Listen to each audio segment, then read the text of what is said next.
Hello, sir. Good morning, Chris.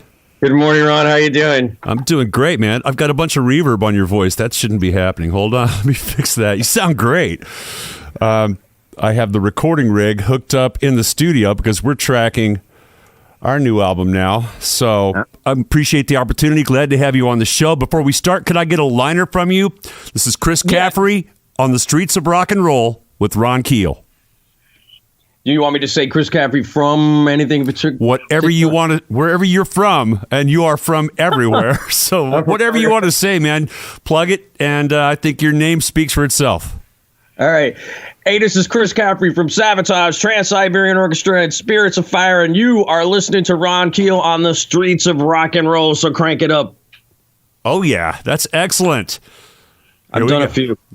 Apparently. Okay, here we go. Brand new music from Spirits of Fire, and the man with the hands and the brains behind that music is my special guest this week. Guitarist Chris Caffery has sold millions of albums and tens of millions of concert tickets as a member of Trans-Siberian Orchestra, also a solo artist, a great new project in recent years called Spirits of Fire. You just heard that. And known for his work with Savatage. Chris, welcome to the Streets of Rock and Roll, man. It's great to be here, Ron. It's awesome, and thank you for having me. My pleasure, man. Congratulations on the release of the new Spirits of Fire album, Embrace the Unknown. Seems like the response is already through the roof. Yeah, you know what? I'm really happy with it. I was kind of blown away because the second video came out just a little bit over a week ago, and it's approaching 160,000 views on YouTube in just about 10 days. So I was like, wow, somebody's liking what's going on here. And it's an exciting thing, you know, whenever you got music that you work on and you just hope people will enjoy it. You know, that's all we try to do is to make a good piece of art, and hopefully people like what we're doing. And this time it really seems to be making that click with the metal fans all over the world. So I'm happy about that. Well, I've certainly enjoyed getting to know this new music and getting to know you from my research for this interview. The guitar work, first of all, is absolutely insane. The riffs speak for themselves, and then those shredding solos on top. It's just an amazing display of your talents, and the guitar work is out of this world. You know what? Thank you very much. With this record, actually, I worked more on the guitars. The last Spirits of Fire record, I did a little more of the entire writing of the songs. I was writing a lot of lyrics and melodies. With this one, I kind of wanted just to do the guitars and the music, and that's kind of what I did. I wrote a very small amount of lyrics and melodies on this record, and in that happening, I was able to really just focus on doing my guitar work. And what I also did with this record, what was different than the last one, is I like to record my rhythm guitars to the final drums. So I had Mark Zuther do the drums, and then I would listen to what he was doing, and then I'd write riffs and parts along with his fills, and it kind of changes the way the songs come across, and it adds a little bit of musicality to things. It's stuff I did with my solo records with Brian Tichy. It's just things when, you know, certain drummers, I don't even think they realize it when they put in fills, some of them can actually become beats and parts, and that's how I like to do it. So this one I kind of, you know, focused a lot on what was going to happen with the final guitars, and I think that's for me a big difference from this record from the last one personally. A great insight into that process, because I believe also that the guitars and the bass and all those instruments have to be built upon the foundation of those drum tracks. Yeah, you know, and especially with the way, you know, things are recorded now. We obviously were not together when we did this, and that was what we did in the past, being, you know, when you always call it quote unquote project bands, I mean, you don't really sit in the rehearsal studio together. So I think it gives more of that, you know, full band sound when everybody's kind of hacking together on it. And I think that's kind of where I tell people I was a little bit selfish and greedy with this time. This, you know, the pandemic hit, and it allowed me to get people to have that extra time at home to work on the record. Not that the parts and everything weren't great on the last record, but I think everybody also having that extra time to themselves personally played to what I'd like to say is an advantage on this record. Not that there was a lot of advantages to our time during the pandemic, but if anything, you know, the ability to get that extra time out of people and the extra focus on this record all the way around, I think that wound up helping what the final product was too. I get that a lot from other people that I interview and from my experience as well. The comfort zone of being in your home studio on your own schedule allows you that creative freedom to get it right and get it the way you want to get it, as opposed to gathering in a studio and being on a time clock and on a budget. Yeah, exactly. And it's not only that, it's like, oh, I got 3 days to do this before I got to leave on the next tour with this person. And that didn't happen. So I got to have the extra time where people were able to really sit back and put that work into it. And even myself with the way it was done, we were working with the producer Aldo, and he did all the work with the vocals, and I did a little bit of counterpoint stuff in the one song myself, but my guitar stuff was all done by me personally in my studio. And at the end, he listened to it, and it was funny because he was trying to be kind about it. He was like, "These solos are so great, but these 3 songs," he's like, "I don't know how to say this. I think they could have been better, like that they weren't bad, that they could have been different or better." So I got the time to go back and listen to it, and not only did I replay some stuff on those, I actually wound up those 3 songs I wound up redoing the solos completely, just because I was like, you know what, these do stink. So I went forward and moved some things on it, and it was fun. It was a fun record to make, and for me it's a fun record to listen to. A lot of times I don't listen to things I do a whole lot after it's finished. I'll listen a couple times. This was one of the ones that I'll put on when I'm driving, and it's just like, wow, this is a fun record, and I'll forget just how many different songs are on it. I mean, this thing front to back, I think, is a pretty solid, fun listen. It really is, and I had a great time getting familiar with it. And one thing I noticed after I would listen to it, even though the riffs are complex and it's not just simple 3-chord rock and roll, I found myself hearing those riffs in my head walking around the house or driving in the truck, and the riffs themselves are very catchy, so that's a great accomplishment as well. This project, Spirits of Fire, released their debut album in 2019, and now this is the second album that's hit the streets, so this really is a band concept as opposed to your solo career.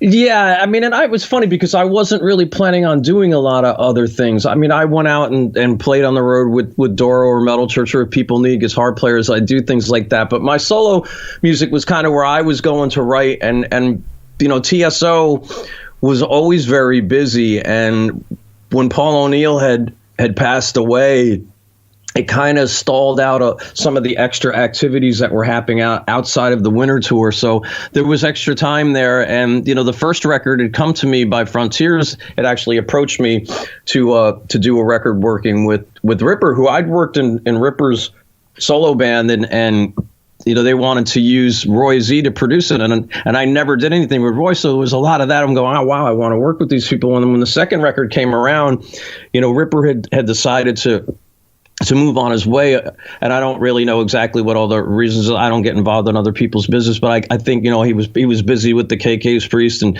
the Frontiers people were like, do you still want to do the record? And I'm like, yeah, I want to make some music, and it just happened to be, oddly enough, about a month later is when you saw the first New York City's locking down, this one's locking down. So at that point in time, I was just like, wow, I'm going to definitely have some time to work on this record. And all I wanted to do with it was, like I said, make something that people like. But I knew, because of how, well loved and how great Ripper was, that there was going to be some pressure from the fans and the press on this record out of the gate, with people going, oh, I like the first one. So I spent a lot of time really putting together what I thought were some really cool riffs and making music that was not going to disappoint anybody. And that was really what my focus was. And at first we weren't even really sure who was going to be singing the record, but my goal was to just go, I'm going to write the best, possible music that I can right now to at least live up to on my end. And,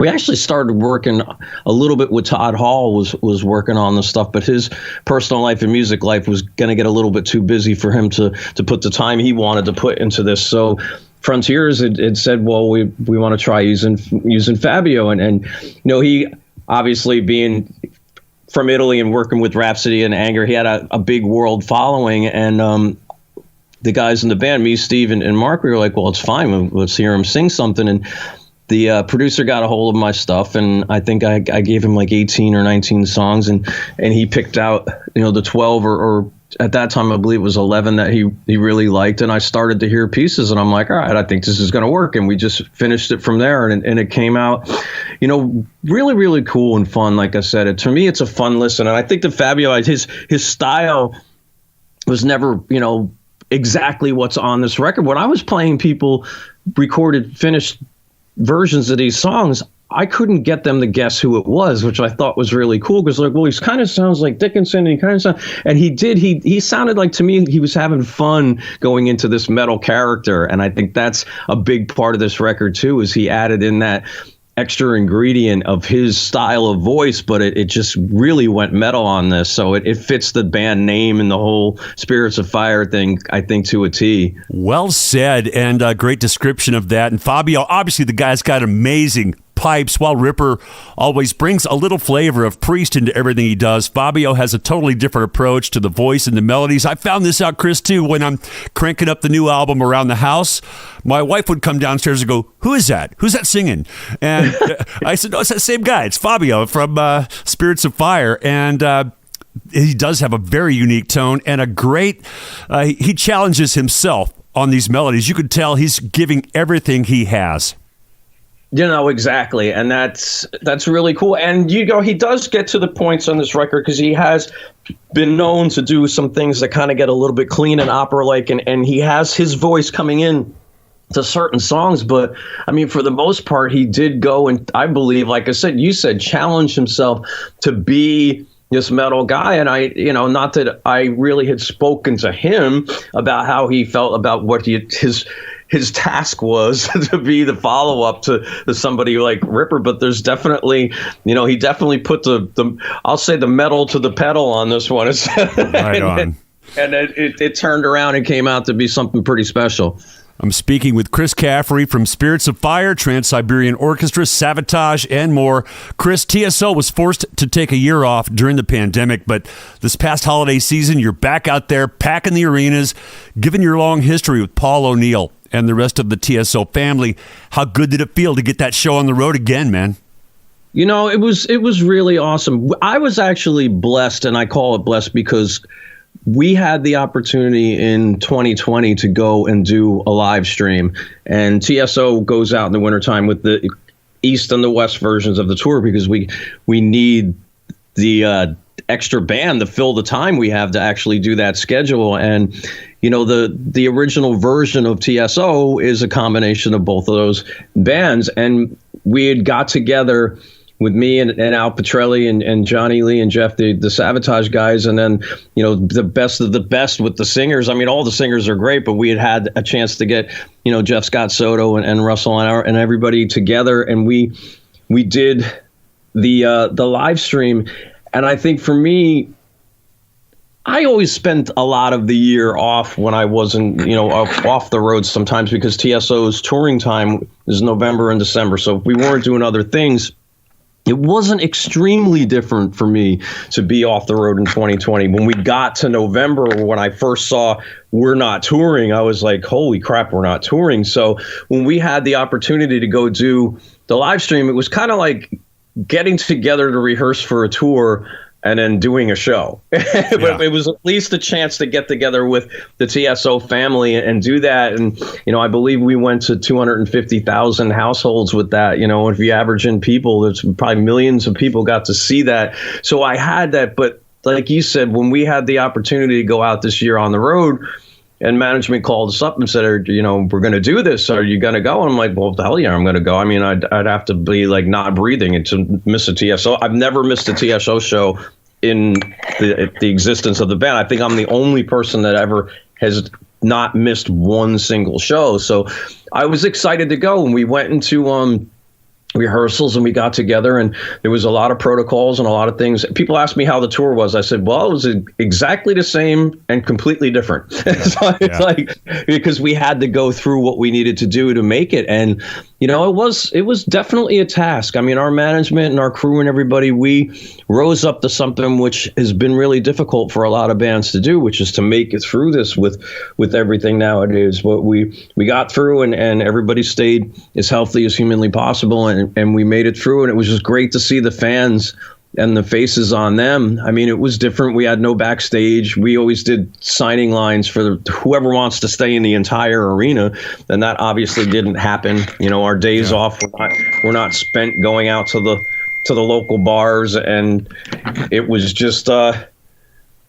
you didn't even go to restaurants. We went to our rooms and we just did what we had to do because, one person that could have gotten this could have spread it to everybody. And it's like I said, not that everybody would have gotten completely sick. It was just you would have had to shut the tour down. And it's a huge machine that goes out there. So not only did we have what the O'Neill family was putting together to get us out there, to get the music out there. We had all these different people that were working, the arenas, the pyro, the lights, all these people were relying on all of us to get together and bond together and get this done. And it was really, it was a pretty successful accomplishment to get that out there and finish that off. I know when we all got on the plane and got back home, it was like, wow, we did it, because it was something to be really proud of. And it was an amazing feeling when we got up on stage and did that first show. It was kind of, one of these things that felt like the first tour you ever did, just because it's like, oh, wow, we're back out in front of people again. We did 2 shows in Green Bay the first day, and just walking back out there and seeing the people, it's like, okay, this is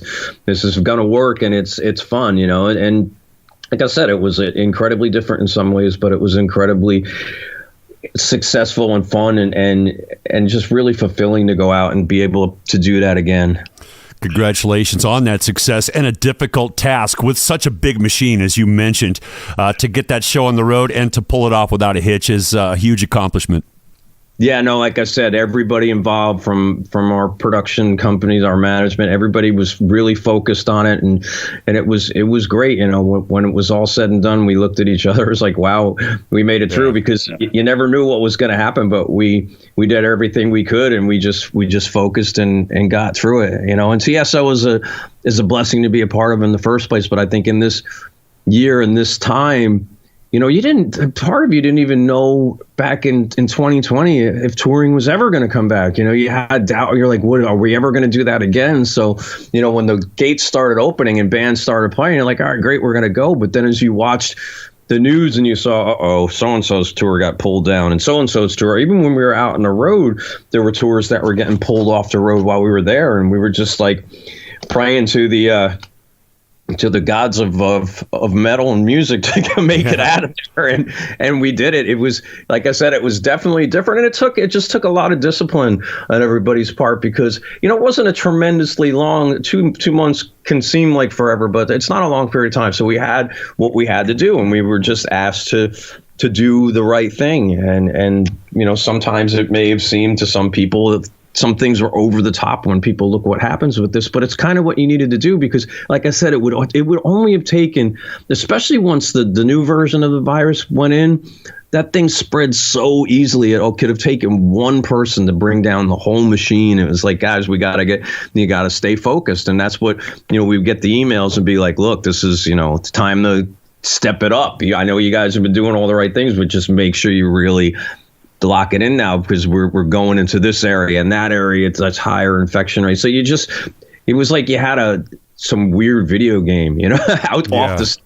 Because I tell everybody, on stage was like being on every tour you were ever on, but off stage was this definite world. Like if I was to say to you, like, oh, Ron, I got up the other day and I had this really weird dream, and it's like, what is it? Well, we were touring and it was normal, but after the show, there was no backstage, and we had masks on, and there was, COVID police, and we had to, hide in our hotel rooms. It was just really freaking bizarre. And like, we lived that dream, and it's like to get through it and successfully was definitely an accomplishment. Well, I'm happy for you. And of course, another tour on the horizon for this next holiday season, but that's months away.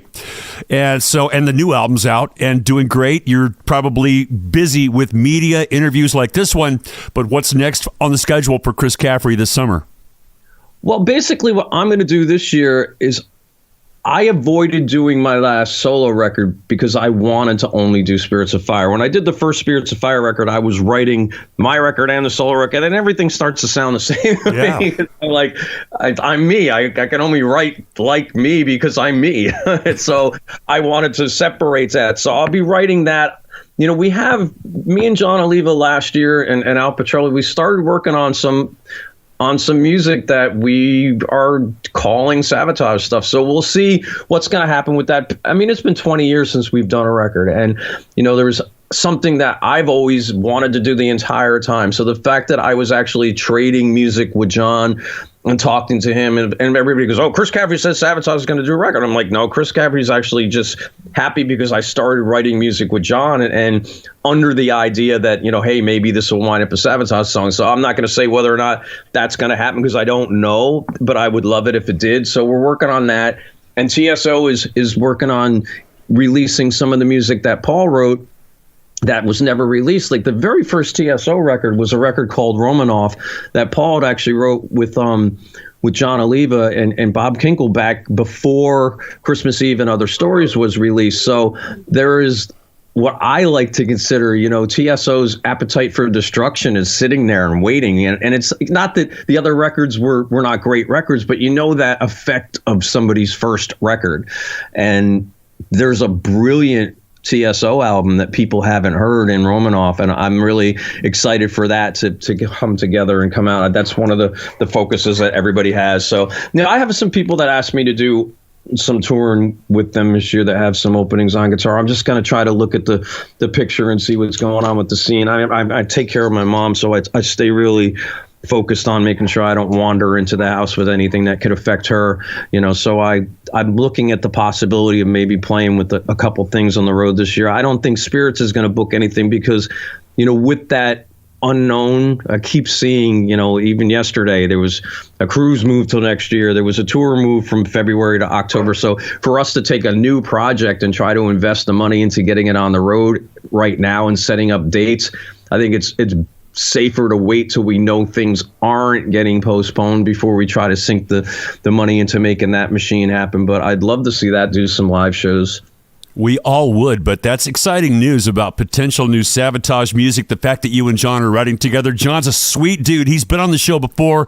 We have a lot of mutual friends in that camp. John is one of them, and certainly the fans would be super excited about any collaboration between the two of you and that Romanoff project that you spoke of. Certainly, we all hope that sees the light of day.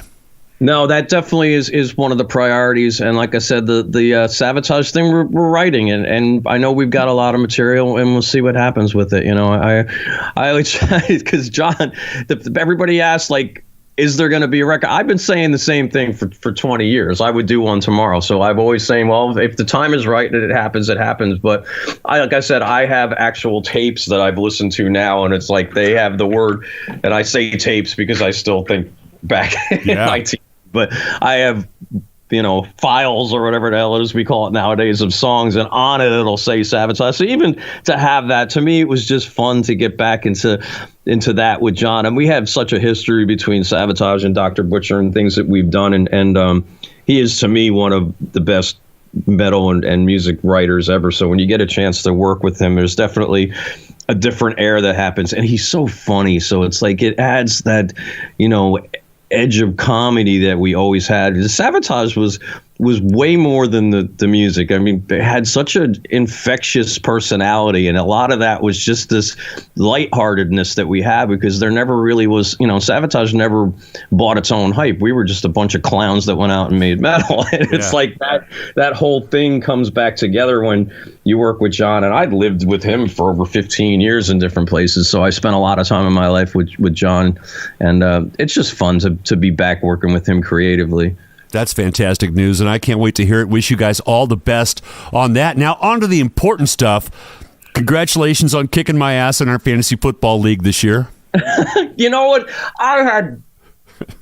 Sometimes I overmanage, but I didn't really understand the whole concept of the defense people, which I got sometimes. But what happened with me is I had two problems, and those problems were Derrick Henry got hurt, he was my machine, that guy. And then Kyler Murray just was a turd. It's like, he was started out so good, and it's like all of a sudden you've got this quarterback that is down below, and that became not necessarily an issue, but I think my pick surprised everybody, because I had the very first pick, and when I picked Henry over McCaffrey, everybody was like, wow, those are, but for the first, like, 6 or 7 weeks of the season, is like, that was a genius move. Then all of a sudden Henry went down, and then, you know, I had some other running backs that were up and down in there. So I thought, well, I mean, you know, when you do this, though, you always got to compete. Well, I call him the guru in Roy Z. I mean, because Roy, he lives fantasy football, and I'll do DraftKings with Roy, and he always beats me. He always picks that one wide receiver that everybody does not know is going to come and have like 3 touchdowns. And I'm like, how did you know? And he like studies all these different sites. But fantasy football for me is fun. I'd only been doing it probably about 5 years, but it's definitely changed the way you watch football, especially when you live in New York, when the Giants and Jets have been so bad that you have nothing to look forward to in the football season with that. So the fantasy thing gave me a way to watch the entire league every week in a different way. And it was fun. I made a mistake in another league I was in because I didn't pay attention to a last minute news on what Prescott was going to do. And I pulled him out of the last game, and he went and had that 5 touchdown attack. And I don't know if I definitely would have won my championship, but I blew my opportunity to win this one other one by yanking Prescott. And Prescott was always he was like great, and then he went to these games where he was terrible. So I'm like, if they're going to yank Prescott, it's probably going to be nothing. But I didn't know the Eagles were going to sit their entire defense. So Prescott was basically playing against me and you, and he just went down the field marching and throwing touchdowns. And I'm like, oh, great. But well, for those of you listening, that obviously Chris and I both are fantasy football geeks, and I really enjoy it. It's one of my few hobbies. I'm all music or family, and fantasy football is my escape from that every year. So we're going to play again next season, right? Absolutely. I'm going to be in the league, and Team Savatage will be back and wreaking havoc as much as humanly possible, over-managing and grabbing all the wrong players on freaking waivers and screwing things up like usual. Yeah, me too. It was a tight league, though. I mean, I finished it in the cellar, and I had 6 wins. The champion had 8 wins, so it was a pretty tight league. Yeah, exactly. But I think the overall points were – the most were Roy. I think he had the most points out of anybody. But like I said, he studies it, and he also had something that was a real advantage. I didn't know how he knew this when he picked it, but he had a defenseman that was linebacker and another position. So the linebacker position was always like the high point one for defense. So he was able to have 2 linebackers with that guy, because that guy was linebacker and the other defense of that. So that was a combo. Like, it was kind of like in different leagues this year, that Patterson guy was given wide receiver and running back by Yahoo. And I was like, well, wow, because he was only running back in ours in the ESPN. So it was fun, though. Like I said, you watch it all year long and you study the guys, and every once in a while you get that miracle rookie, and it makes the year so much more fun this season. So it's definitely a hobby of mine that I've gotten very into. So it's fun. I can't wait for next year. Absolutely. Me too. You're very active on Facebook at Chris.Caffery, on Instagram at Chris Caffery Official, and online at chriscaffery.com. The new album from Spirits of Fire, Embrace the Unknown, now available everywhere from Frontiers Records. Anything else we can mention or promote while I've got you on the line? I mean, right now, besides that, I do have a hot sauce company that I work with my partner, Steve Seabury, and we have a High River Sauces line that you can find at highriversauces.com. I've got my little metal elephant called Wilbur the Metalphant, and he's got his own Metalphant Facebook pages and Zazzle sites, and there's all kinds of different merchandise and things, and I give lots of money to charity through that. And we actually have some football pools coming up for the Super Bowl that we do every year, and I give money to the Elephant Sanctuary and to St. Jude's through that. So I've got a bunch of things coming on, and like I said, I'm just going to keep writing music and trying to stay healthy and focusing on the important things in life. That's basically all I can do. Fantastic. The sauce is hot. The metal is hot. And I really appreciate the discussion. Chris Caffery on the Streets of Rock and Roll and on the Ron Keel podcast. Chris, thanks for your time. Best of luck in life, love, music, and fantasy football. No, thank you too, Ron. It was awesome to talk to you. I had a lot of fun, and I will talk to you as soon as humanly possible.